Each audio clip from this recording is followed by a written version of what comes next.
Still deep inside the tunnel, Jinwoo successfully extracts the shadow of Byung-gyu's body. This immediately catches Jong-in's attention, who starts questioning Jinwoo, curious about his ability to bring back the dead. Meanwhile, Ma Dong-wook also takes note, pointing out that Jinwoo is definitely not just an ordinary summoner. There's something different about him. Suddenly, Byung-gyu's shadow moves toward Miss Cha and, without hesitation, casts a healing spell on her. Watching this unfold, Yoonho quickly realizes what's happening. Byung-gyu is healing Miss Cha. Placing a firm hand on Jinwoo's shoulder, Yoonho urges him to explain what's going on. Jinwoo, calm and composed, simply responds that he can sense what kind of person Byung-gyu was when he was alive. Without any orders, Byung-gyu instinctively heals Miss Cha, showing his warm heart while his shadow smiles. Yoonho closes his eyes and states that the shadow is no longer truly Byung-gyu, to which Jinwoo agrees. The cameraman, observing Jinwoo's summoning abilities, is left speechless as he realizes why Jinwoo ordered him to turn off the camera. The public cannot know about this. Watching the battle unfold, Jong-in reflects on Jinwoo's growing power and finds it frightening. Yoonho then tells Jinwoo that he will likely take part in more battles moving forward. While he acknowledges the usefulness of Byung-gyu's ability, he also requests that Jinwoo refrain from using it in battle again, as Byung-gyu dislikes violence. Jinwoo stops, removes Yoonho's hand from his shoulder, and points out that this is the second time Yoonho has grabbed his shoulder, but this time it was different, as Yoonho made a heartfelt request with a smile. Jinwoo agrees with Yoonho's words, approaches Byung-gyu's shadow, and ends the extraction. Byung-gyu's shadow, with a gentle expression, looks at him, while Yoonho watches. The shadow disappears, and Yoonho appears relieved. The other hunters witness the moment as though bidding farewell to Byung-gyu. Yoonho thanks Jinwoo for his decision. The scene shifts outside the tunnel, where a helicopter arrives to pick up the hunters. As the S-rank hunters and the cameraman emerge, Yoonho carries Byung-gyu's body, while Dong-wook carries a recovering Miss Cha. Approaching the helicopter, Jinwoo informs Yoonho that he will stay behind for a while as he has unfinished business. Yoonho agrees, understanding that the raid is not yet over, especially with the large number of flying ants overhead. Jinwoo states that he will clear the path and deal with the remaining ants. Summoning his shadow, Kaizal, Jinwoo tells Yoonho that they will see each other later. Yoonho is shocked by the size of Jinwoo's shadow as they prepare to fly off, with Kaizal letting out a powerful roar while ascending toward the ants. The scene shifts to a ship carrying the remaining Japanese hunters, including Sugimoto. Hoshino remains in shock from the powerful ant that killed Ryuji and others, referring to it as a monster, and warning the others that they will not understand its strength unless they witness it firsthand. He expresses doubt about their chances of winning, declaring the raid a failure, as no hunter could possibly defeat the beast. Sugimoto tells him to stop worrying, revealing that the raid on Jeju Island has already ended, and that the beast has been defeated. Hoshino is shocked, and finds it hard to believe, but Sugimoto assures him that the information comes from the South Korean headquarters, and is likely true. Looking into the distance, Sugimoto recalls his last conversation with Ryuji, who mentioned a skilled hunter named Sung Jinwoo. Suddenly, a crew member announces that the ants are dispersing. Sugimoto acknowledges this, but points out that some still remain, ordering all units to prepare for battle as multiple ships ready themselves for the remaining ants' assault. Back inside the tunnel, Jinwoo's shadow army continues to clear out the remaining ants, while his mages cast fireballs to destroy the unhatched ant eggs. Noticing that he is gaining experience points from destroying the eggs, Jinwoo thinks to himself that it is a lucky bonus. As he checks his inventory, Jinwoo realizes he needs to organize his items one of these days. He notices an item he had forgotten about, a massive sword, the Demon King's long sword, which he obtained after defeating Baron. This item has an increase of 350 in attack stats, and a second effect called Storm of White Flames, which summons a small lightning storm in a specific area. Jinwoo decides to give it a try and swings the sword, creating lightning storms that strike the ant eggs. Impressed by its power, he mutters to himself that it would be a waste to keep such a powerful item in his inventory, and resolves to use it to destroy the remaining eggs. The scene shifts to a house where two men are watching a live broadcast of the raid. One of the men standing asks the seated man, David Brennan, for his opinion on Jinwoo. Brennan, introduced as the director of the Federal Bureau of Hunters, responds that he has been watching the videos and did not realize how late it had gotten.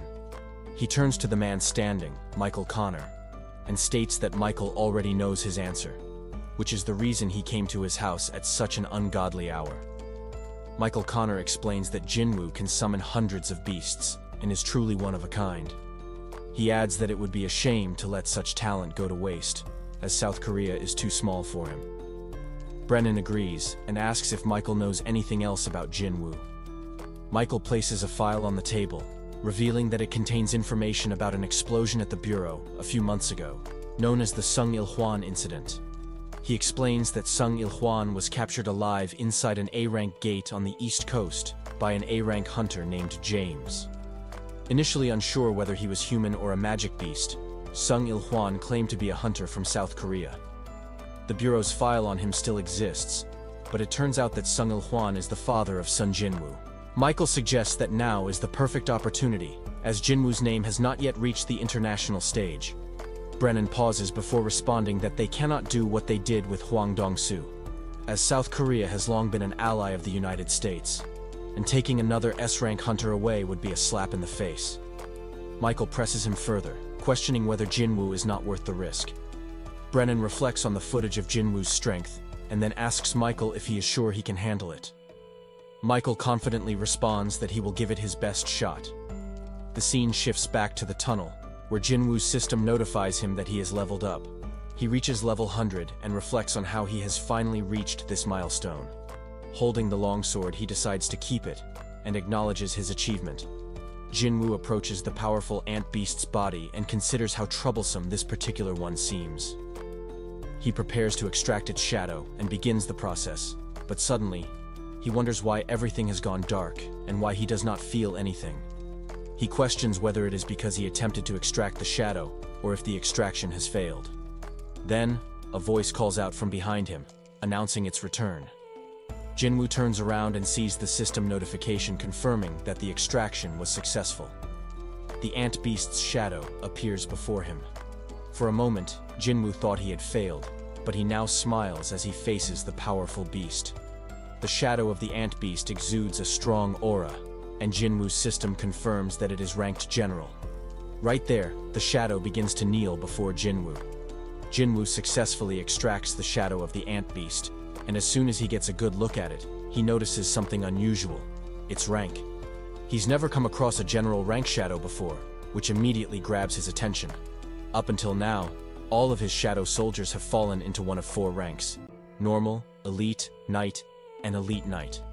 This makes him wonder if general is actually a step above elite knight, potentially marking a whole new level of strength. If that's the case, then this ant beast's shadow isn't just powerful, it's the strongest soldier he has ever summoned. However, despite this realization, Jinwoo is not entirely surprised, given how powerful the ant beast was when it was alive. Afterward, Jinwoo decides that it is time to extract the shadow of the ant queen. Before he proceeds, the shadow of the ant beast speaks, addressing him as its king and requesting a name. Jinwoo recognizes the same unconditional loyalty in this shadow that he has seen in his other soldiers. He then asks how the ant beast is able to speak, and the ant beast simply responds that it always could. Upon hearing this, Jinwoo suspects that the ant beast may have had the ability to speak before becoming a shadow soldier. He briefly questions if that is truly what the ant beast means, but quickly recalls his other soldiers, Igris, who was once human but could not speak after becoming a shadow, as well as Iron, Min Byung-gyu, and Tusk. The only apparent difference, he realizes, is their rank. He considers that perhaps those of a higher rank, like the ant beast, could still retain their ability to speak. Jinwoo then tells the ant that he was the one who killed it, and asks if it still wishes to follow him. The ant beast responds by denying that Jinwoo killed it, instead asserting that through Jinwoo's power, it was reborn. It expresses an overwhelming sense of happiness, and declares that it will follow Jinwoo for all eternity, once again calling him its king while kneeling before him and requesting a name. Jinwoo takes a moment to reflect, realizing that it would be strange to name it something simple like an ant or a bug. Wanting a name that sets it apart from the other ants, he suddenly recalls an author from a novel titled The Ants, and decides to name the Ant King as Baru. Baru thanks Jinwoo, and the system registers its name. After this, Jinwoo returns to the Ant Queen to extract her shadow. As he speaks the command, the shadow of the Ant Queen is successfully extracted. However, as soon as this happens, the other ants that had become Jinwoo's soldiers after their deaths appear to be alerted, and he notices that his bond with them has weakened. Curious about the situation, he asks Baru to explain what is happening. Baru explains that the queen had an inherent power to rule over her colony, and as long as she was alive, she had the right to command the ants. Jinwoo, somewhat surprised, realizes that the queen was the leader of the colony, and her death is causing the ants to lose their cohesion. He is also puzzled by the queen's low mana, considering her rank, and asks Baru for an explanation. Baru clarifies that the queen's mana was primarily used for reproduction, and now that she no longer has a body to reproduce with, her mana has significantly diminished. Jinwoo concludes that the queen is not suited for battle, and decides to terminate the extraction of her shadow, reasoning that there is no need for two commanders. He then addresses his soldiers, instructing them that there is no need to collect any more essence stones, as they will instead be used to reconstruct the infrastructure of Jeju Island and compensate for the damages. He emphasizes that they are not to keep any for themselves, and his soldiers obey by discarding the crystals. Jinwoo reflects that the essence stone he acquired from Baru is more than enough. As he stares at the black stone, he realizes that the most pressing matter is how to handle the remaining ants. He wonders whether he will be able to wipe them out using his current troop, but before he can finish his thought, Baru speaks again and informs him that the enemies are struggling to navigate in the sky. Without a leader, they are unable to maintain their formation and are scattering in confusion. Upon hearing this, Jinwoo asks Baru how many ants remain.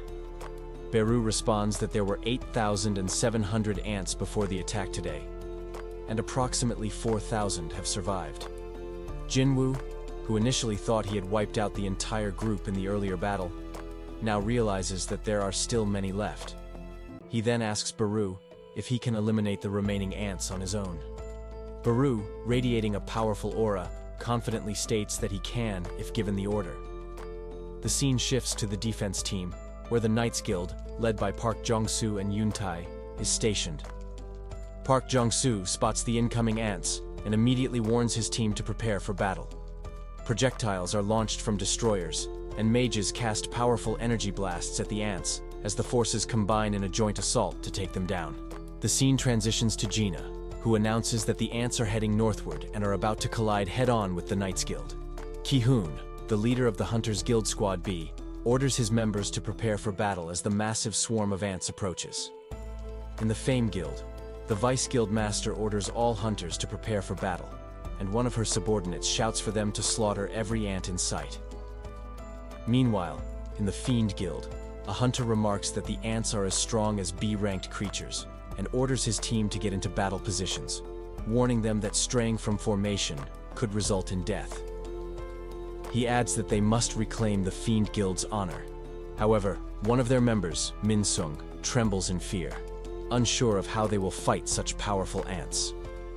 Another guild member notices Min-sung's fear and thinks to himself that, despite Min-sung being A rank, he is a total waste. The scene shifts once again to Juhi and Song, who are at the location where the ants have reached the shores of the island. Juhi wonders aloud whether they are strong enough to fight the ants. Just then, a fast-moving beast appears and slashes through the ants approaching them, destroying them in a single strike. Juhi, shocked by the display, turns to Song and asks what kind of beast it was. Song, equally stunned, struggles to comprehend its incredible speed and admits that he cannot make out what it is. Just then, we are shown that the beast is Jinwoo's shadow general, Baru. Leaving a trail of destruction behind it, the hunters are left bewildered, unsure of the identity of the beast. A map of South Korea shows where each guild is stationed, as the mission to wipe out the ants has been going on for 2 days in the southern region. Meanwhile, the ants have also made their way into Chinese waters, where ships are lined up along China's coast, ready to respond. Watching the situation unfold, the captain can hardly believe how quickly the ants have spread. already reaching China. He also mentions that he and his crew haven't gotten any sleep in the past 2 days, due to the ongoing battle. One of the crew members suddenly announces that the second wave of ants has now entered their firing range, preparing for action. Just as another crew member starts to bring up whether they should await orders to fire, the captain cuts him off. Instead, he directs their attention to their hero, who seems determined to take on the ants all by himself.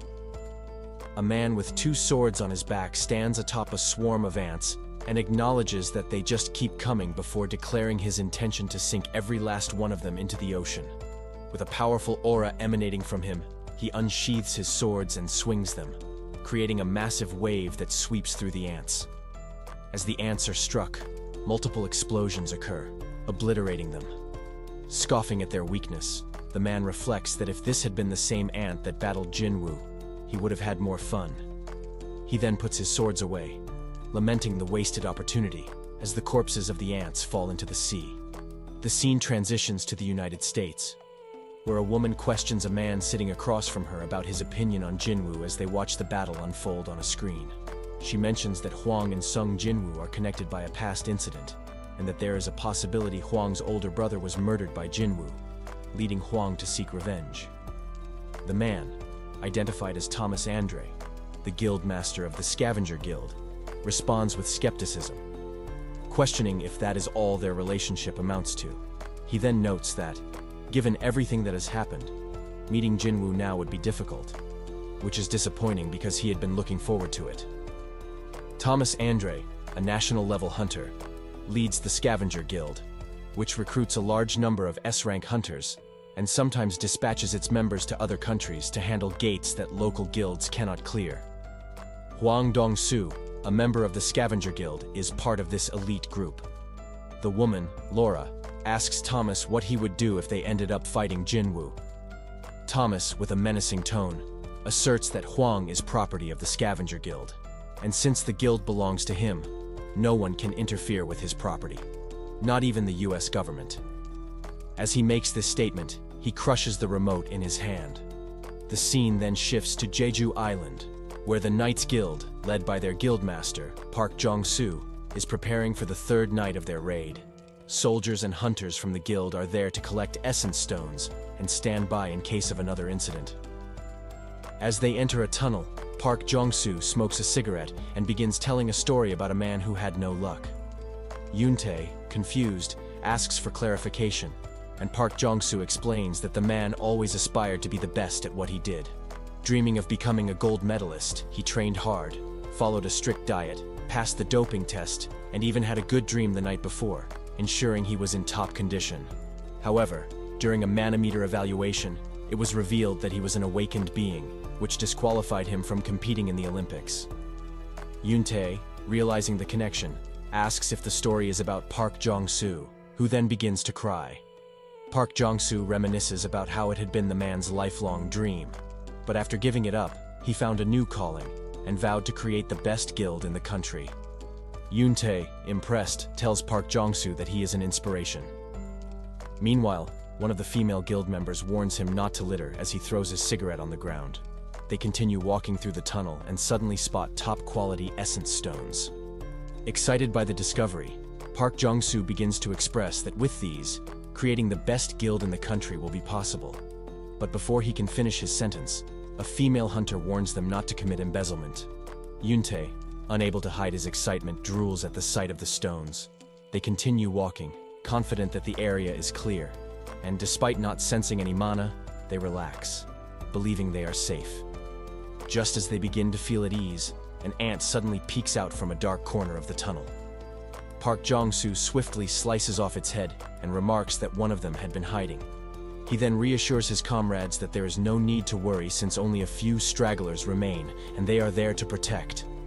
Suddenly, Yoon-tae calls out to Park Jong-soo, but the latter does not turn to face him. The soldiers, noticing something, question who is there. A powerful figure, clad in animal hide armor, approaches them, radiating a formidable presence. Park Jong-soo, recognizing that only soldiers and agents from the association should be on the island, demands to know who the figure is.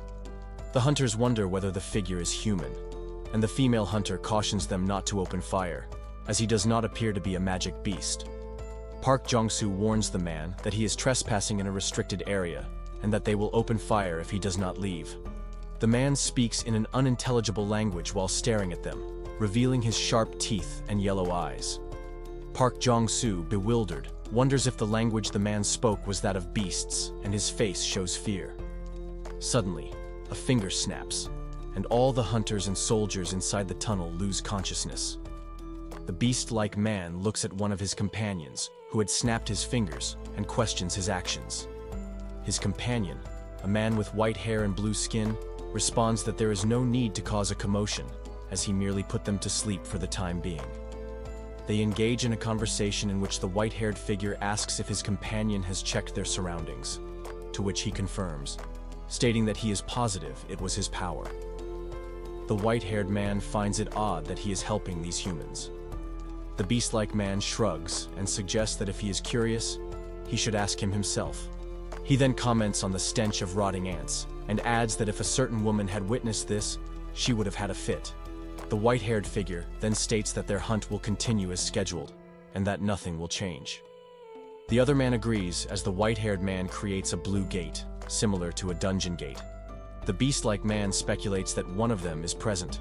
The white-haired figure questions whether it is in South Korea, to which the other replies with a suggestion to take care of them before leaving.